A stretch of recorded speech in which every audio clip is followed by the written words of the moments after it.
Welcome to solving radical equations. This, like most concepts, is going to take a little bit of practice. It's very, very, very important that you follow the steps as is the case with any mathematical process, right? So it takes a little bit of practice, but you'll have some time for that. So,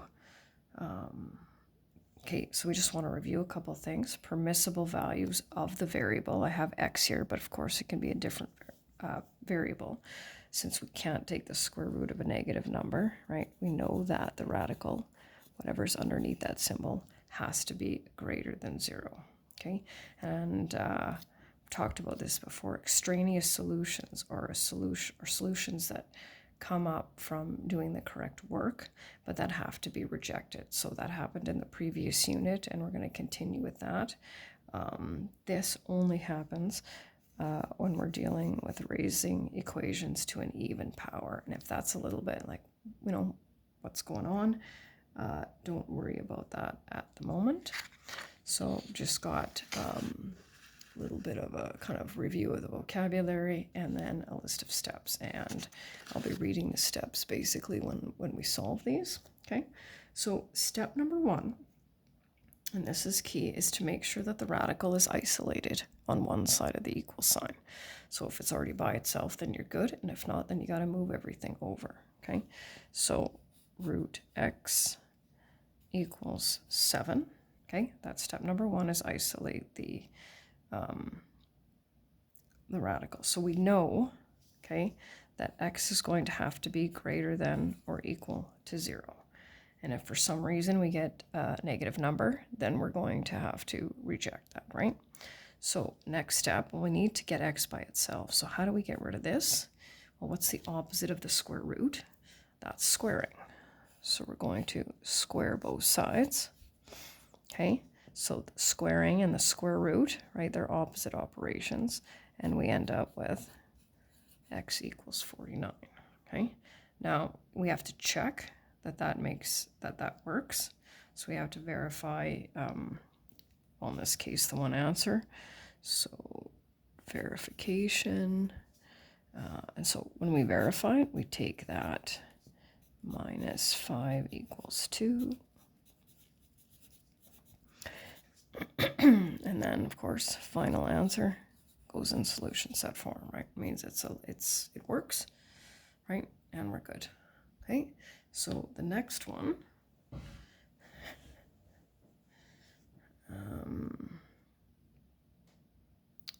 what do we have here? M minus 3 plus 9 is 4, okay? So we need this, right, needs to be greater than 0. So let's go, I don't even know where I want to tuck this here. Oh, you can see that. M minus 3 greater than 0. M greater than 3. I don't have a problem, by the way, with you going right to that. That's totally fine. And it will tell you in the instructions to identify the permissible values as it should. Okay, so it's the first step. Let's isolate that, okay? So isolate that. Negative 5, okay? And then we're going to square both sides. M minus 3 equals 25. M equals 28, okay? So does that fall in our permissible values? Yes, it does. So you might be thinking, well, why do I have to check? Well, let's see. So here's my verification. Root 28 minus 3 plus 9 equals 4. Root 25 plus 9 equals 4.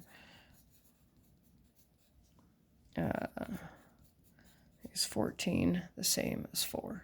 No, it's not, right? So that doesn't work. Now the question is, well, why doesn't it work, right? Why doesn't it work? Well, it's this negative right here, right? Because when we square a negative, we end up getting a positive, okay? So it is important, and it will tell you to verify each time. So there is no solution to this one. All right, and let's see, what do we have here? Yeah, this is our last one. So it says solve. Remember to verify each value, identify permissible values, and write your answers in solution set form, which is just what we did, right? So this one's going to be a little bit more complicated, as you can see. So first thing we'll do is we will write 2x minus 1 greater than or equals 0. Let's see, let's do that. By all means, show as many steps as you want, right, in order to get that x by itself. So we have to isolate that variable. So we're going to do that, and equals 2 minus x.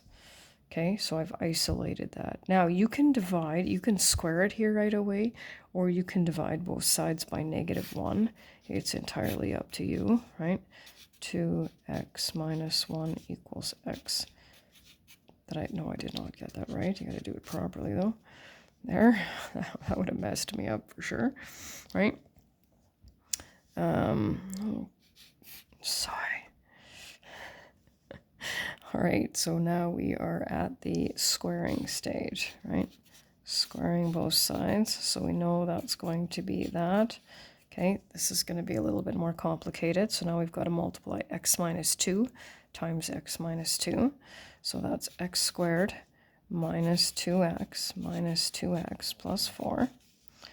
2x minus 1 is x squared minus 4x plus 4. Okay, now we have to solve.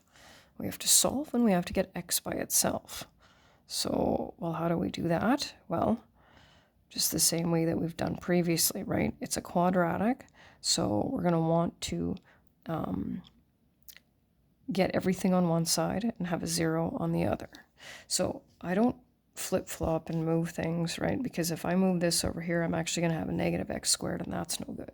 So I basically look where my x squared is, and I move everything over there. So right away, I would go like this, okay? Minus 2x from both sides, plus 1 on both sides, okay? And now what does this look like? Well, this looks like a quadratic equation that we can solve, right? So let's see, is it factorable? And this sometimes can be the tricky part, because if you make a little mistake, you might think, okay, this isn't going to work. Be very, very careful. Do not drop the equal sign. We are solving, right? That means we are going to figure out what x is. So you can't have that equal sign disappear and reappear, okay? So we know that if we've got a product of 0, right, that we put each factor equal to 0 and solve. Okay, so now I've got a possibility of, I've got two answers, right? X equals 5 and x equals 1. They both fit into the parameter that I have up here of x being greater than or equal to 1/2. Okay, and now we have to verify. So we'll verify, and that's taking each value, right, and putting it into the original equation. Minus 1 equals 2. 5 minus the square root of 9 equals 2. 5 minus 3 equals 2. 2 equals 2. Okay? Yep. And now we'll verify with the next one. 1 minus 2 times 1 minus 1 equals 2. 1 minus the square root of 1 equals 2. And I feel like 0 does not equal 2, right? So see what happens here. So it's impossible to just look at it and use your permissible values as being able to determine if you've got the right solutions, right? So you have to verify each value. So which value worked? Well, 5 is the only one that worked, and we put that in the solution set, and that's the end.